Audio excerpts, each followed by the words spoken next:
প্ৰিয় দেশবাসী, মন কী বাতলৈ আকৌ স্বাগতম। অভিনন্দন।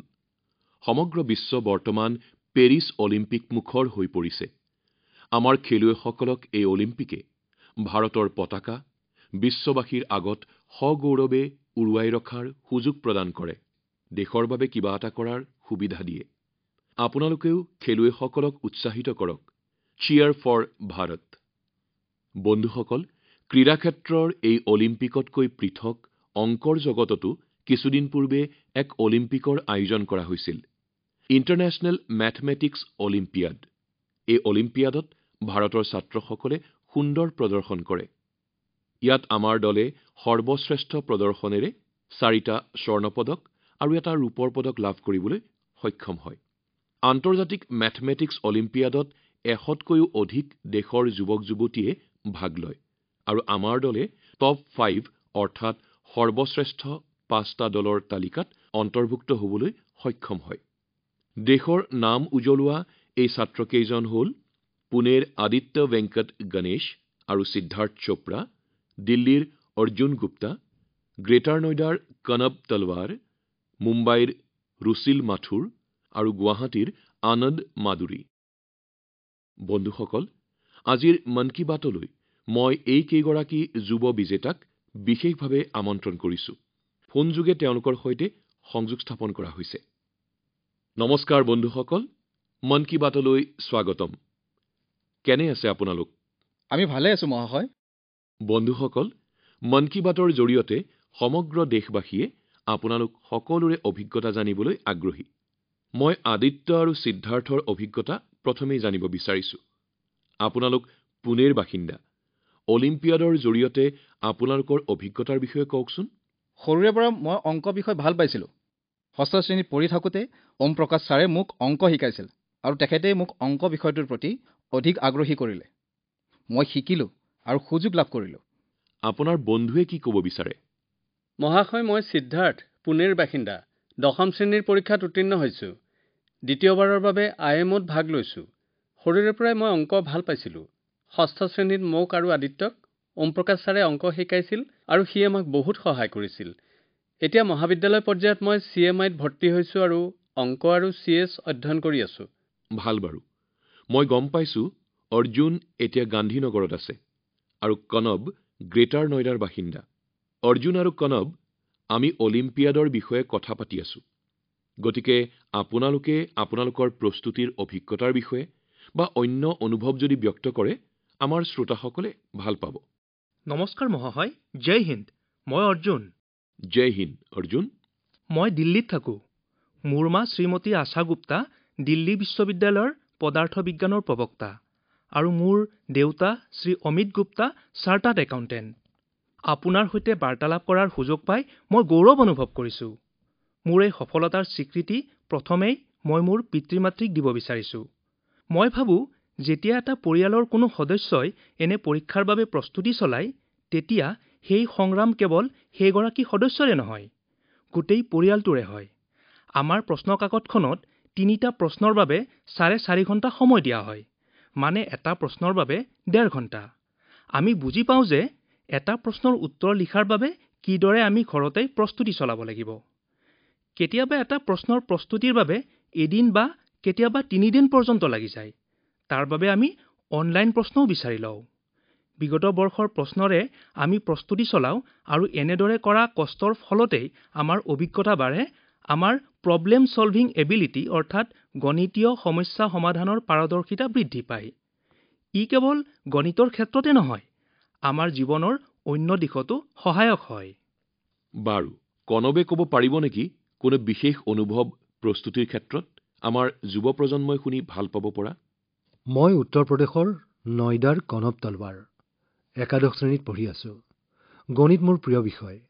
সৰুৰ পৰাই মই গণিত ভাল পাওঁ। সৰুতে দেউতাই মোক অংকৰ সাঁথৰ সমাধান কৰিবলৈ দিছিল, ফলত গণিতৰ প্ৰতি মোৰ আগ্ৰহ বাঢ়িল। অলিম্পিয়াডৰ বাবে প্ৰস্তুতি মই 7ম শ্ৰেণীৰ পৰাই কৰিছিলো। মোৰ বাইদেৱেও মোক এই ক্ষেত্ৰত সহায় কৰিছিল। পিতৃ-মাতৃৰ সহযোগিতা সদায়ে আছেই। HBCSE অলিম্পিয়াড অনুষ্ঠিত কৰে। এয়া 5টা স্তৰৰ এটা প্ৰতিযোগিতা। বিগত বৰ্ষত মাত্ৰ অলপৰ বাবে আমাৰ দল স্থানপ্ৰাপ্ত নহল। আমি বৰ দুখ পাইছিলো। তেতিয়া মোৰ পিতৃ-মাতৃয়ে কৈছিল যে আমি হয়তো জয়ী হওঁ অথবা আমি শিকোঁ। যাত্ৰাইহে অৰ্থ বহন কৰে, সফলতাই নহয়। গতিকে মই ক'ব বিচাৰো যে নিজে ভাল পোৱাটো কৰা উচিত আৰু নিজে কৰা কামটোক ভাল পোৱা উচিত। আহক আমি আমাৰ বিষয়টোক ভাল পাওঁ আৰু আমাৰ যাত্ৰা উপভোগ কৰোঁ। কনব, আপুনি গণিত বিষয়টো ভাল পায় আৰু সাহিত্য বিষয়তো আপোনাৰ ৰাপ আছে। হয় মহাশয়, সৰুতে মই তৰ্ক প্ৰতিযোগিতা আৰু বক্তৃতাতো ভাগ লৈছিলো। আহক এইবাৰ আমি আনন্দৰ সৈতে কথা পাতো। আনন্দ, আপুনি এতিয়া গুৱাহাটীত আৰু আপোনাৰ বন্ধু ৰুচিল মুম্বাইত আছে।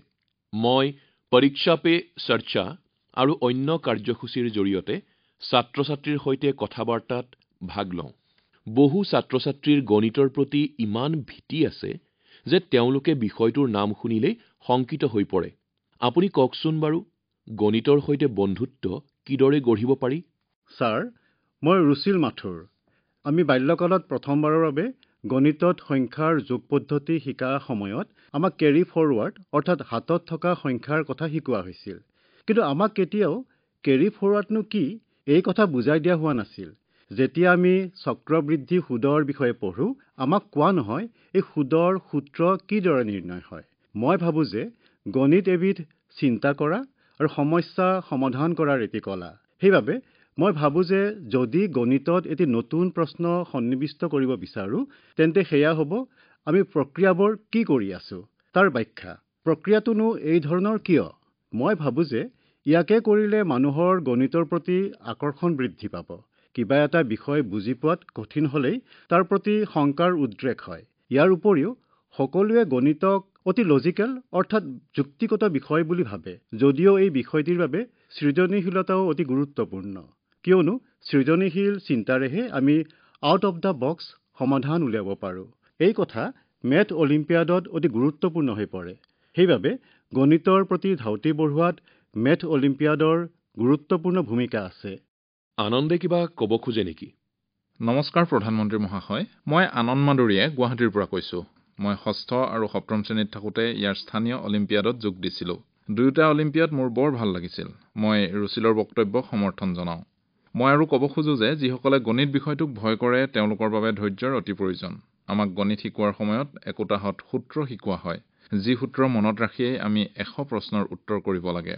আমি সূত্ৰটো বুজি পালো নে নাই সেই কথা গৌণ হয়। তাৰ ভিত্তিত প্ৰশ্নৰ পাছত প্ৰশ্নৰ উত্তৰ বিচৰা হয়। সূত্ৰটো মাত্ৰ মুখস্থ কৰা হয় আৰু পৰীক্ষাগৃহত এই সূত্ৰ পাহৰি গ'লে ছাত্ৰ-ছাত্ৰী উপায়ন্তৰ হৈ পৰে। সেয়েহে মই কওঁ যে সূত্ৰবোৰ ৰুচিলে কোৱাৰ দৰে বুজিব লাগে আৰু ধৈৰ্য সহকাৰে অধ্যয়ন কৰিব লাগে। আদিত্য আৰু সিদ্ধাৰ্থে প্ৰথমে কোৱা কথাখিনি কিছু আধৰুৱা হৈ থাকিল। এতিয়া আনসকলৰ বক্তব্য শুনাৰ পাছত নিশ্চয় আপোনালোকে আৰু কিবা ক'ব বিচাৰিব। আপোনালোকৰ মতামত ব্যক্ত কৰিবনে? বহু বিদেশী ছাত্ৰ-ছাত্ৰীৰ সৈতে মত বিনিময় হৈছিল। ভিন্ন সাংস্কৃতিক পশ্চাদভূমিৰ বন্ধু-বান্ধৱী আছিল আৰু বহুকেইজন বিখ্যাত গণিতজ্ঞও আছিল। এইবাৰ আদিত্যই ক'লে ভাল পাম। আমাৰ অতিশয় সুন্দৰ অভিজ্ঞতা হৈছিল। আমাক বাথ নগৰখনৰ বিভিন্ন প্ৰান্তলৈ লৈ গৈছিল, বিভিন্ন পাৰ্ক দেখুৱাইছিল আৰু অক্সফৰ্ড বিশ্ববিদ্যালয়লৈও লৈ গৈছিল। ঠিক আছে, আপোনালোকৰ সৈতে আলাপ কৰি মোৰ বৰ ভাল লাগিল আৰু মই সকলোকে শুভকামনা জনাইছোঁ। মই জানো যে এই ধৰণৰ খেলৰ বাবে বহু ফ'কাছ এক্টিভিটিৰ দৰকাৰ, বহু মানসিক চাপৰো সন্মুখীন হ'ব লাগে আৰু পৰিয়ালৰ আন সদস্যও কেতিয়াবা বিতুষ্ট হৈ পৰে। কিন্তু মোৰ ফালৰ পৰা সকলোলৈ শুভেচ্ছা থাকিল। আপোনালোকে দেশৰ সন্মান আৰু মান উন্নত কৰিছে। ধন্যবাদ জনাইছোঁ। ধন্যবাদ। জয় হিন্দ। জয় হিন্দ। ছাত্ৰ-ছাত্ৰীসকলৰ সৈতে কথা পাতি অতি আনন্দিত হ'লোঁ। মন কী বাতৰ সৈতে সংযুক্ত হোৱাৰ বাবে সকলোকে ধন্যবাদ জনাইছোঁ। মোৰ বিশ্বাস যে গণিতৰ এই তৰুণ মহাৰথীসকলৰ কথা শুনাৰ পাছত আন যুৱক-যুৱতীও গণিতৰ ৰসাস্বাদন কৰাৰ বাবে প্ৰেৰিত হ'ব। মোৰ প্ৰিয় দেশবাসী, মন কী বাতত এইবাৰ মই যি বিষয়ে আলোচনা কৰিবলৈ ওলাইছো তাকে শুনি প্ৰত্যেক ভাৰতবাসীৰ মন গৰ্বেৰে উৎফুল্লিত হৈ পৰিব। কিন্তু বিষয়টো উত্থাপন কৰাৰ আগেয়ে মই এটি প্ৰশ্ন কৰিব বিচাৰিছোঁ। আপোনালোকে চৰাইদেউ মৈদামৰ নাম শুনিছেনে? যদি নাই শুনা, তেন্তে এতিয়াৰ পৰা বহুবাৰ শুনিব আৰু হয়তো বহুতকে এই বিষয়ে ক'ব। অসমৰ চৰাইদেউ মৈদামক ইউনেস্কোৰ ৱৰ্ল্ড হেৰিটেজ চাইট অৰ্থাৎ বিশ্ব ঐতিহ্য ক্ষেত্ৰৰূপে অন্তৰ্ভুক্ত কৰা হৈছে। এই সূচীত এয়া ভাৰতৰ 43 সংখ্যক আৰু উত্তৰ পূৰ্বাঞ্চলৰ প্ৰথম অন্তৰ্ভুক্তি। বন্ধুসকল, আপোনালোকৰ মনলৈ প্ৰশ্ন আহিব যে এই চৰাইদেউ মৈদামনো কি আৰু ইয়াৰ গুৰুত্বই বা কি? চৰাইদেউৰ অৰ্থ হৈছে পাহাৰৰ ওপৰত থকা উদ্ভাসিত চহৰ। ই আছিল আহোম ৰাজবংশৰ প্ৰথম ৰাজধানী। আহোম ৰাজবংশৰ লোকসকলে তেওঁলোকৰ পূৰ্বজসকলৰ মৃতদেহ আৰু মূল্যৱান সম্পত্তি এই মৈদামত সংৰক্ষণ কৰি থৈছিল। মৈদামবোৰ পাহাৰৰ টিলাকৃতিৰ মাটিৰে গঢ়া আৰু ইয়াৰ গৰ্ভত একাধিক কোঠা থাকে। এই মৈদামবোৰ আহোম ৰাজবংশৰ প্ৰখ্যাত ৰজা আৰু গণ্যমান্য ব্যক্তিৰ প্ৰতি শ্ৰদ্ধাৰ প্ৰতীক। পূৰ্বজসকলৰ প্ৰতি সন্মান যচাৰ এয়া এক অনন্য নিদৰ্শন। ইয়াত সামূহিক পূজা অৰ্চনাও অনুষ্ঠিত হয়।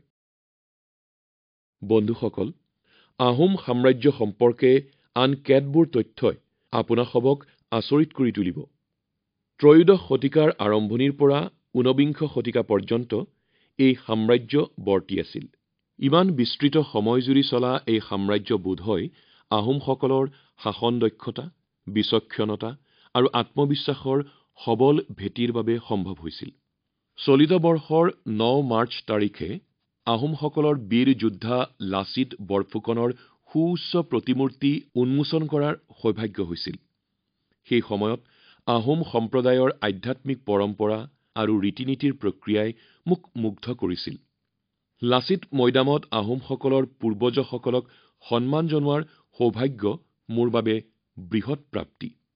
এতিয়া চৰাইদেউ মৈদামক বিশ্ব ঐতিহ্য ক্ষেত্ৰৰূপে ঘোষণা কৰাৰ পাছত ইয়ালৈ আৰু অধিক পৰ্যটক আহিব। আপোনালোকেও ভৱিষ্যতৰ ভ্ৰমণসূচীত ইয়াক অন্তৰ্ভুক্ত কৰিব। বন্ধুসকল, নিজৰ সংস্কৃতিক লৈ গৌৰৱ কৰিব পাৰিলেহে দেশ আগবাঢ়ি যাব পাৰিব। ভাৰততো এনে বহুত প্ৰয়াস আৰম্ভ কৰা হৈছে। এনে এটি প্ৰয়াস হৈছে প্ৰজেক্ট পৰী। এই পৰী পিছে স্বৰ্গীয় কল্পনাৰ পৰী নহয়, ই ধৰণীক স্বৰ্গলৈ ৰূপান্তৰৰহে প্ৰয়াস। পৰী মানে পাব্লিক আৰ্ট অৱ ইণ্ডিয়া। ই হৈছে ৰাজহুৱা চিত্ৰকলাক জনপ্ৰিয় কৰাৰ প্ৰচেষ্টা চলোৱা শিল্পীসকলৰ বাবে এখন মঞ্চ। আপোনালোকে ৰাস্তাৰ কাষৰ দেৱালত সুন্দৰ চিত্ৰ নিশ্চয় দেখা পাইছে। পৰীৰ সৈতে জড়িত শিল্পীসকলে এইবোৰ সৃষ্টি কৰিছে।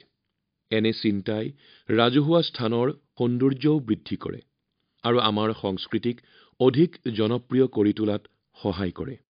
উদাহৰণস্বৰূপে, দিল্লীৰ ভাৰত মণ্ডপমত দেশৰ বিভিন্ন কলাৰ নমুনা আপোনালোকে দেখিবলৈ পাব। দিল্লীৰ কিছুমান ফ্লাইঅভাৰতো এনে চিত্ৰ দেখিবলৈ পাব।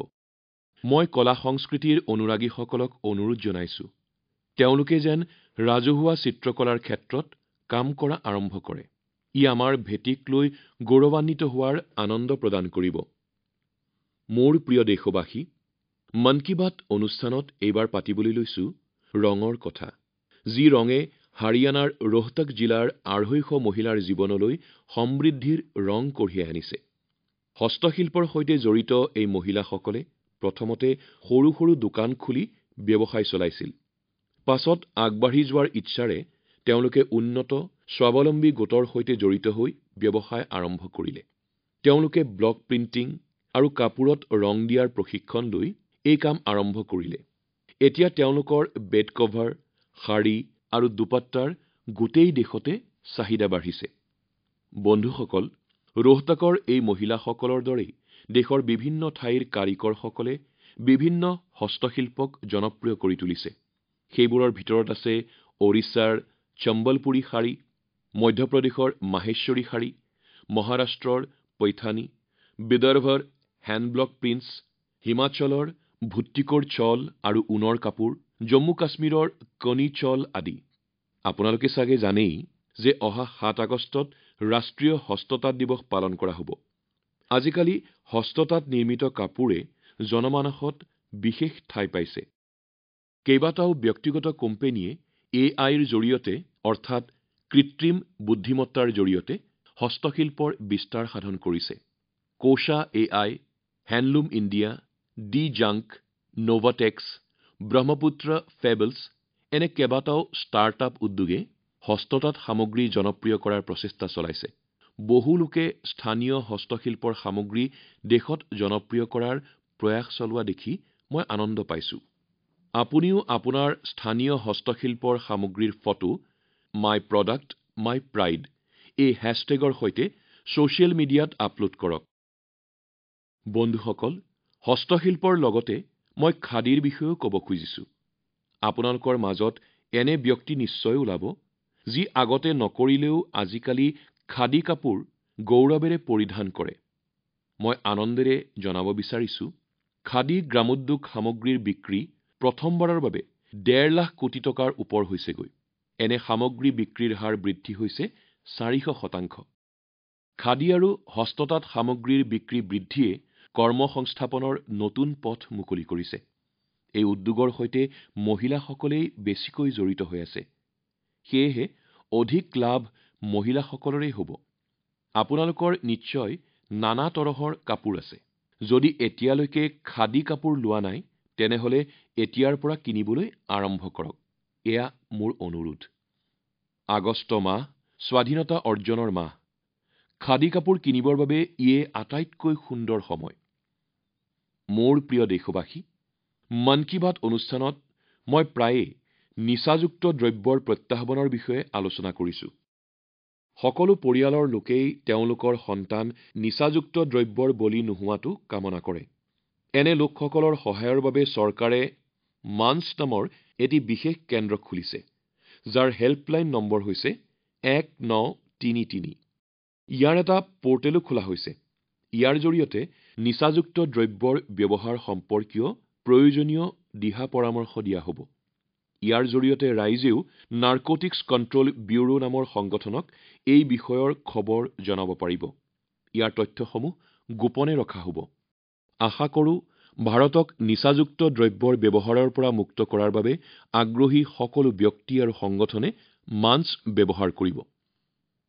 মোৰ প্ৰিয় দেশবাসী, কাইলৈ গোটেই পৃথিৱীতে ব্যাঘ্ৰ দিৱস পালন কৰা হ'ব। বাঘ ভাৰতৰ সংস্কৃতিৰ অভিন্ন অংগ। আমি সৰুৰে পৰা বাঘৰ কাহিনী শুনি শুনিয়েই ডাঙৰ হৈছোঁ। জংঘলৰ কাষৰ গাঁওবোৰৰ প্ৰতিগৰাকী লোকেই বাঘৰ সৈতে তালমিল ৰাখি কেনেকৈ চলিব লাগে সেই কথা জানে। বাঘৰ সংৰক্ষণৰ বাবে বিভিন্ন প্ৰয়াস চলোৱা হৈছে। ৰাজস্থানৰ ৰনথম্ভোৰত আৰম্ভ কৰা এনে এটি প্ৰয়াস হৈছে কুলহাৰী বন্ধ পঞ্চায়ত। এই অভিযানত স্থানীয় লোকসকলে শপত খাইছে যে তেওঁলোকে জংঘললৈ কুঠাৰ লৈ নাযায় আৰু এডালো গছ নাকাটে। ইয়াৰ ফলত জংঘল গছেৰে ভৰি পৰিছে আৰু বাঘৰ বিচৰণ সহজ হৈ উঠিছে। বন্ধুসকল, মহাৰাষ্ট্ৰৰ তডোবা অন্ধেৰী টাইগাৰ ৰিজাৰ্ভ বাঘৰ মুখ্য বসতিস্থল। ইয়াৰ স্থানীয় গোণ্ড, মানা আদি জনজাতিৰ লোকসকলে ইকো টুৰিজিম বিকাশ কৰিবৰ বাবে বনাঞ্চলৰ ওপৰত নিৰ্ভৰশীলতা কমাই আনিছে, যাতে বাঘে উন্মুক্তভাৱে বিচৰণ কৰিব পাৰে। অন্ধ্ৰপ্ৰদেশৰ নল্লামালাই অঞ্চলৰ পাহাৰত থকা চেম্পু জনজাতিৰ লোকসকলে বাঘৰ লগতে জংঘলৰ সকলো জন্তুৰ গতিবিধি নিৰীক্ষণ কৰি তথ্য সংগ্ৰহ কৰি ৰাখিছে। সেইদৰে উত্তৰ প্ৰদেশৰ পিলভিটত বাঘ মিত্ৰ কাৰ্যক্ৰম চলোৱা হৈছে।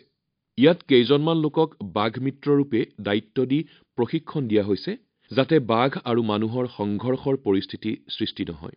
এনেবোৰ প্ৰয়াসৰ বাবেই আজি বিশ্বৰ ৭০% বাঘ ভাৰতত পোৱা যায়।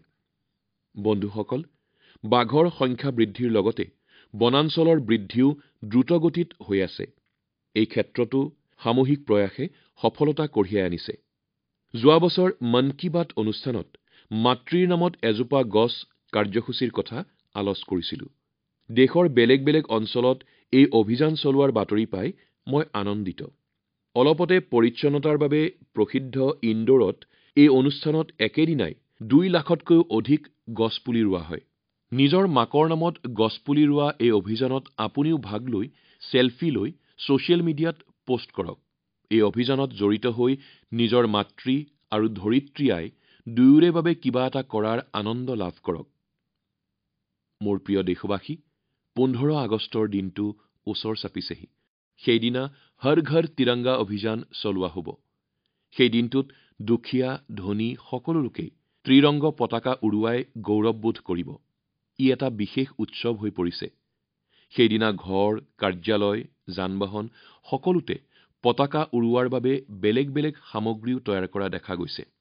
কোনো লোকে বন্ধু-বান্ধৱ আৰু ওচৰ চুবুৰীয়াৰ মাজত পতাকা বিতৰণ কৰাও দেখা গৈছে। পতাকা উৰুৱাৰ বাবে এনে উল্লাস আৰু উৎসাহে আমাক পৰস্পৰৰ ওচৰ চপাই নিয়ে। বন্ধুসকল, এই বছৰো আপোনালোকে পতাকাৰ সৈতে লোৱা চেলফি harghar-tiranga.com এই ৱেবছাইটত আপলোড কৰক। তদুপৰি মাইগভ বা নমো এপ ব্যৱহাৰ কৰি 15 আগষ্টৰ আগতেই মোলৈ বিভিন্ন পৰামৰ্শ আগবঢ়াওক। মই এই পৰামৰ্শসমূহ যিমান পাৰো মোৰ 15 আগষ্টৰ ভাষণত অন্তৰ্ভুক্ত কৰিম। মোৰ প্ৰিয় দেশবাসী, মন কী বাত অনুষ্ঠানৰ এইটো খণ্ডত আপোনালোকৰ সৈতে কথা পাতি ভাল লাগিল। নতুন চিন্তা আৰু জনগণৰ নতুন প্ৰয়াসৰ সৈতে অহা খণ্ডত আপোনালোকক পুনৰ লগ পাম। কেইবাটাও উৎসৱ সমাগত। পৰিয়ালৰ সৈতে আটাইয়ে উৎসৱৰ আনন্দ লওক। দেশৰ বাবে নতুন কিবা এটা কৰাৰ শক্তি বজাই ৰাখক। বহুত ধন্যবাদ। নমস্কাৰ।